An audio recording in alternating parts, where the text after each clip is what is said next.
Hi, this is Liam from DigitalCameraHQ.com, back again with our annual Worst Cameras of the Year award. I've gone through hundreds, if not thousands, of user and expert reviews and reviewed some of these cameras ourselves, and picked 5 of the worst cameras that you can buy in stores this Christmas.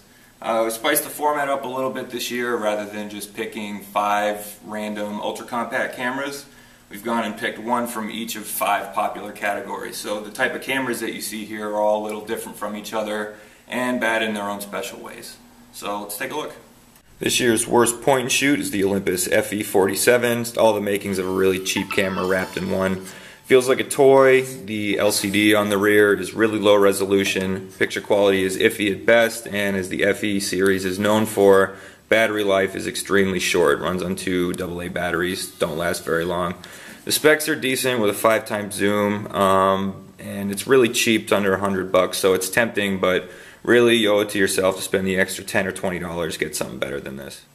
This year's worst ultra-compact camera is the Casio Z800. Casio has a lot of these small cameras out there, can't really tell them apart, but we will remember this one for breaking on us twice.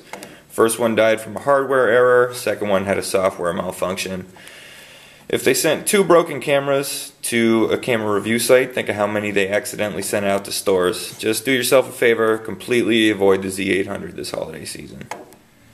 This year's worst quote-unquote durable camera is the Samsung SL605. This isn't a real tough camera like the Olympus Tough series or the Panasonic TS series. It's just a cheap point and shoot that comes with a detachable plastic scratch-resistant faceplate and a rubberized seam to keep sand and dust out of the camera. It is more durable than your average $100 point and shoot, but if you drop it or dunk it in water, it's going to break. It's just posturing as a tough guy.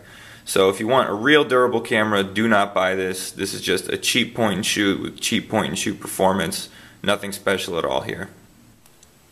This year's worst super zoom camera is the Fujifilm S1800. It's a little harsh to call this the worst of anything. Has a lot of fans, a lot of 4- and 5-star reviews on Amazon.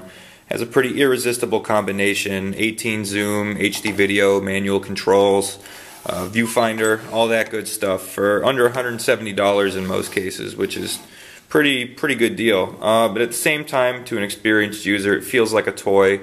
Performance is laggy, construction's a bit hollow. Image quality is lackluster, and we hear many reports of memory card compatibility issues, which is something you shouldn't run into on a camera like this. In general, if you're going to buy it, you'll probably be happy with it, but since we know what's out there, we gotta say that this is probably the least impressive super zoom of 2010. The worst compact zoom camera of the year is the Samsung HC35W.